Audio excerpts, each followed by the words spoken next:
That faint band of light is the Milky Way, and running along it is a pattern of stars that form a cross. That's Cygnus the Swan.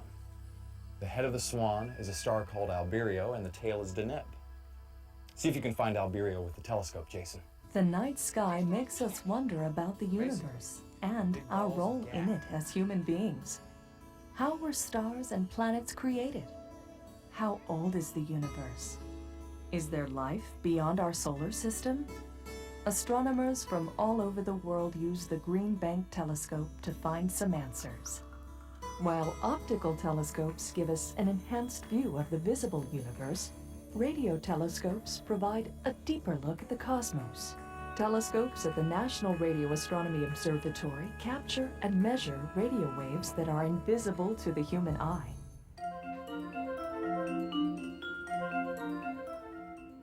All matter generates electromagnetic energy. Cosmic objects like planets and stars radiate energy across the electromagnetic spectrum. A tiny sliver of this energy is in the form of visible light, the colors from violet to red. Still, other forms of energy exist and differ only in their wavelength. Honeybees using ultraviolet vision see an inviting target in this flower. Light that is redder than red is called infrared. We feel its energy as heat. Much redder than infrared are the radio waves.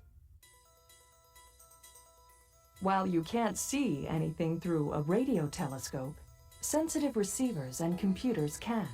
The goals of radio astronomy are similar to optical astronomy, to study the characteristics of objects emitting electromagnetic energy.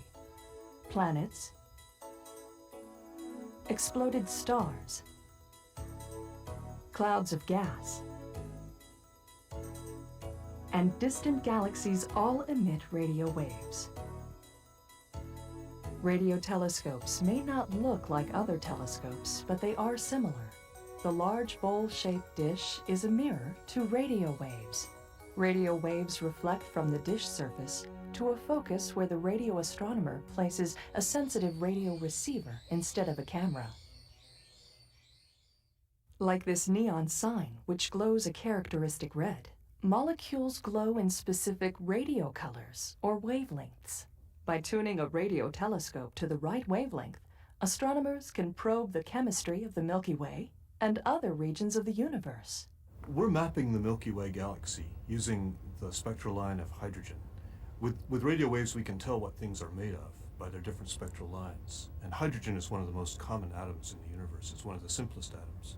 And it has a spectral line with a wavelength of 21 centimeters, a typical radio wavelength. Mapping the hydrogen in the Milky Way has led astronomers to conclude that we live in a spiral galaxy, out in the galactic suburbs on a spiral arm. Radio astronomers have also peered into dark clouds where new stars are being formed. They have discovered that these clouds contain chemicals similar to those on Earth. One of the things I study is star formation in the galaxy. And the regions that I like to look at are regions that are deep inside of molecular clouds. These regions are completely obscured optically. So if you were to point an optical telescope at some of these regions, you would just see blank sky. You wouldn't see anything at all.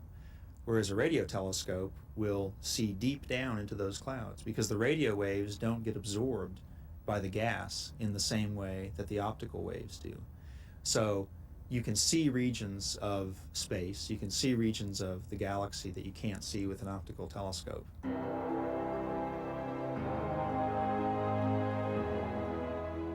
Radio telescopes like the one at Green Bank, West Virginia, enable astronomers to cut through almost 30,000 light years of obscuring dust and observe the very heart of our galaxy.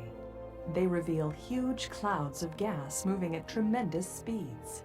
Much farther in the universe than our own Milky Way, the Green Bank telescope reveals some of the brightest radio objects known.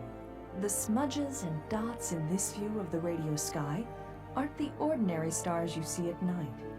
Instead, they are galaxies and quasars. Galaxies and quasars 1, 5, or even 10 billion light years away.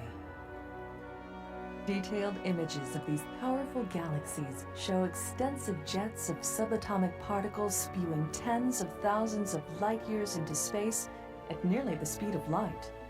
Within the cores of radio galaxies and quasars, we suspect the existence of massive black holes, objects with a gravitational field so strong that not even light can escape. Radio astronomers can peer back to a time before stars and before galaxies when nothing filled the universe but the hot gases from the Big Bang. A trace of this event lingers as a faint radio signal permeating the universe.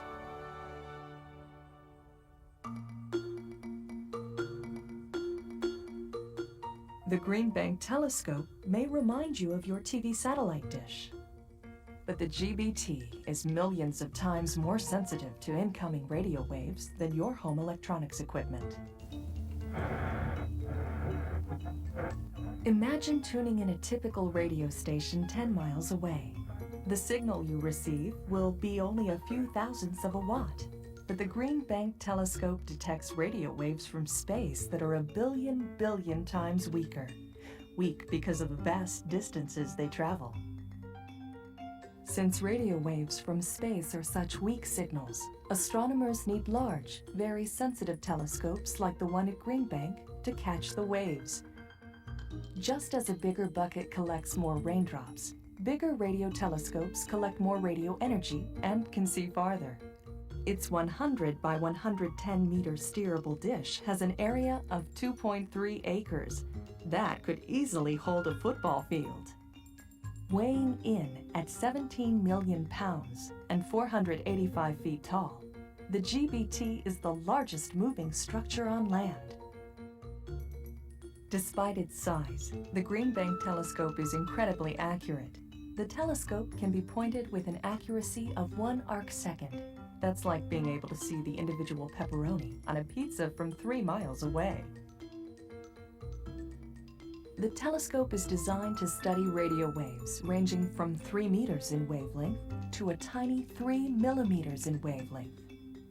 In order to detect these smallest of radio waves, the surface of the Green Bank telescope must be perfect. Extremely sensitive lasers scan the surface and provide data to 2,000 motors that position the reflector panels to a precision of 1/10 of a millimeter. That's smaller than the period at the end of a sentence.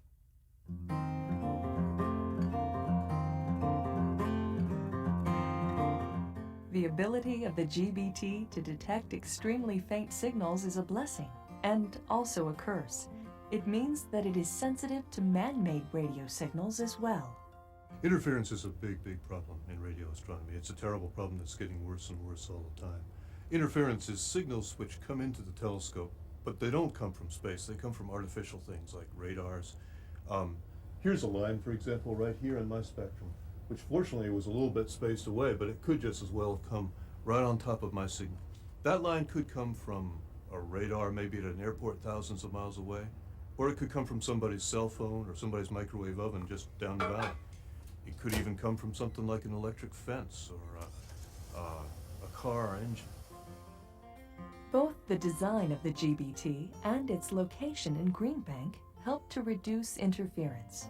The Green Bank telescope is located in the National Radio Quiet Zone, a national preserve for radio astronomy. The Quiet Zone and surrounding mountains protect GBT receivers against most unwanted man-made interference. Perhaps the most interesting question the human species ever asks is, are we alone? Unable to travel interstellar distances, we have only one tool currently capable of answering this question, the radio telescope. From Green Bank, astronomer Frank Drake conducted the first radio frequency search for a beacon from other civilizations. In a way, Earth is also a radio beacon. Since Drake began the search for extraterrestrial intelligence, our own radio signals have been traveling into space at the speed of light. Faint echoes of early TV shows are now more than 50 light years away. This is our Mayberry Knot Time class. It's here. If other civilizations are broadcasting signals like we are, radio telescopes could one day detect an extraterrestrial version of Andy Griffith.